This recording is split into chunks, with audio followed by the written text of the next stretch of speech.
Hello friends, Namaskaram. Myself is Dr. Jinesh Soni, IM, an advocate and a corporate lawyer. In today's class, I will discuss an important topic concerning Section 420 of IPC. As we know that, in case of cheating, the mere allegation of complainant is that the accused has obtained money from him, and inter alia it is misappropriated or embezzled.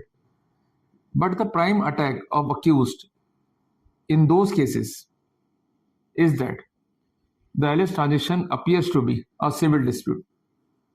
For a civil dispute, remedy lie before a civil court in that scenario. Proceedings under Section 420 of IPC is nothing but abuse of process. But there are multiple cases wherein the department is complainant, and inter alia there might be allegation against the accused that he has forged certain document with intention to cheat the department in that scenario. The present case which I am going to discuss is a glaring example by which you could understand the basis to defend. You could understand in such cases what to do and how to defend yourself legally. First of all, we have to note down the judgment citation with complete credentials. Judgment citation is 2025 Live Law, page number 893, Supreme Court.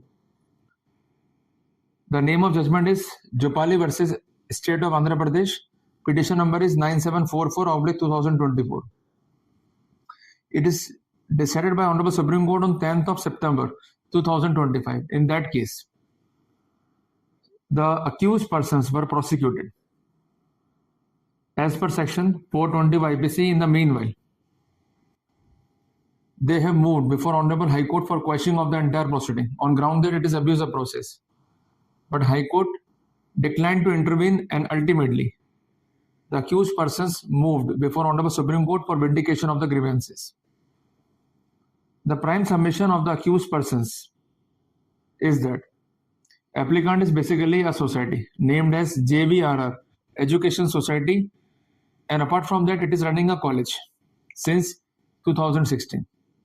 As per the facts of FIR and charge sheet, District Fire Officer in the year of 2018 had submitted a written complaint to the concerned official alleging that the college has obtained the recognition certificate from the school education department to run the institution by submitting a false NOC alleged to be issued by Assistant District Fire Officer. But in fact, no such NOC is issued by the department. Finally, on such complaint, a FIR has been registered. Meanwhile, the accused had been charge sheeted. But the key point is that in the FIR, we are having 4 sections, 420, 465, 468, 471 of IPC. But in the charge sheet, there is only one section, that is Section 420 of IPC. Now the important question arises, why Section 420 of IPC? Why not other sections are added? There are 3 reasons to sustain the said scenario. Number 1, the NOC was not issued by District Fire Officer.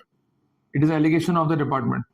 But the key point is that the forged NOC was not recovered. Despite of that, Xerox copy was recovered. And despite of efforts, when the alleged fabricated document is not recovered, the concerned prosecution charged the accused person only with Section 420 of IPC. There is nothing on record regarding the fabrication or forgery. The contention of the applicant is that as per National Building Code of India Rules 2016, more specifically it is emphasized on rule number 4.6.1.4, which is that NOC from the concerned officer from fire department is signed on when the height of building is more than 15 meter. But in the present case, the prime attack of the defense is that the height of building is less than 15 meter. In that scenario, there is no requirement of the NOC. So basically, no wrongful benefit had been derived by said document, which is signed on to attract Section 420 of IPC. Apart from that, it is submitted that the educational department inter alia shown unwillingness regarding the renewal. They submitted a condition that the renewal could be done only when the NOC is furnished from the concerned fire department. In the meanwhile, the matter was reported to the Honorable High Court by the virtue of writ petition in the repetition, direction was specifically given to the education department and fire department that the renewal is to be done without doing any emphasis on furnishing of the fire NOC. In the meanwhile, both departments failed to comply with the order of Honorable High Court, and that's why contempt proceeding had been initiated. And that's why, to take revenge from the innocent applicant, a false story has been concocted. And finally, they were humiliated. So basically, it is submitted by the applicant that the gist of the proceeding is that applicant used forged NOC of the fire department to obtain the recognition certificate. But as per the position admitted and the legal position, NOC is not required because the building height was less than 15 meters, and apart from that, there was specific direction of the Honorable High Court. So in that scenario, as per the legal position, when NOC is not required, no wrongful benefit had been derived by the consent applicant in consequence of that alleged NOC. Apart from that, to attract section 425 IPC means the offense of cheating, the following ingredients are required to be proved.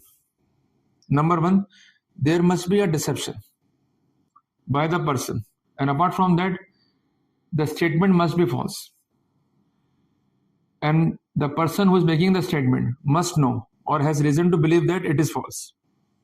In addition to this, the act of the concerned person, deceiving or inducing, must be fraudulent or dishonest. In that scenario, the inducement could not be said to be fraudulently or dishonestly. So in that scenario, the prosecution inter alia loses the grip from the case. So these two elements are sine qua non. In addition to this, the person so deceived must deliver the property or valuable security or must consent that any person could retain the property. But the key point is that the inducement must be intentional so that the person could do or omit to do anything which he would not do or omit if he was not so deceived. So in that scenario, the offense of cheating got complete. If such ingredients are not available on the record in that scenario, the accused could not be prosecuted in the routine way. Apart from that, the word dishonestly or fraudulently are defined as per section 24 and 25 of the IPC, but the basis of both the sections is that there must be wrongful gain to the accused and wrongful loss to the victim. To know wrongful gain and wrongful loss, we have to study section 23 of the IPC. So basically, we could say that to attract the offense of cheating, a person must make a false statement knowingly, or he must have the reason to believe that the statement is false. Number two, there must be an inducement to another person to part with any property. Apart from that, it may be to do or to omit to do a thing which the latter would not do or omit if not so deceived. So in that scenario, accused would be liable if ingredients are satisfied. Apart from that, please note down one of the most important judgment of Honorable Supreme Court concerning cheating, that is Dr. Sharma Nursing Home versus Delhi Administration. Citation is 1998, Volume 8, SCC, page number 745. Mere deception is not sufficient to attract cheating.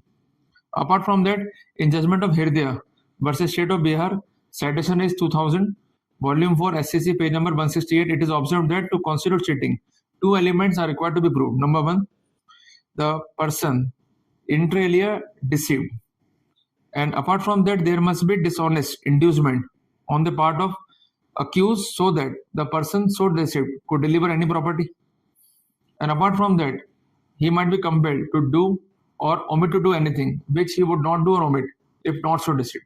But the key point is that the inducement must be fraudulently or dishonestly. These 2 points are required to be remembered. And apart from that, the original document is not on the record. In addition to this, in one of the most important judgment, even Honorable Supreme Court observed that judgment citation is 2018, Volume 7, SCC, page number 581. To constitute forgery, it is required to prove that the accused has made the false document. If such ingredients are not on record in that scenario, the accused could not be prosecuted in the routine way. So basically, in sum up, we could say that to constitute cheating, there must be wrongful gain and wrongful loss.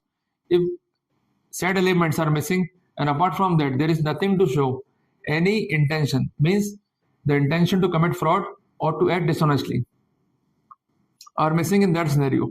The prosecution of the accused could not be done in the routine way. So in that case, Honorable Supreme Court intervened and had observed that since the elements are missing and no wrongful benefit had been derived by using that document in that scenario, in absence of ingredients, the proceedings are nothing but abuse of process. And finally, the proceedings are quashed. So the case is very much simple. In case you are having the said scenario, means there is nothing to suggest any wrongful loss, wrongful gain, and apart from that, there is no element of acting fraudulently or dishonestly, then you may take the benefit by using that judgment in your case. I think that I'm totally able to enlighten all of you on the important issue concerning the offense rating. In case you are having any query, please feel free to submit your questions in the comment box. I will try my best to answer them. See you in the next video. Till then, Jai Hind, Jai Bharat.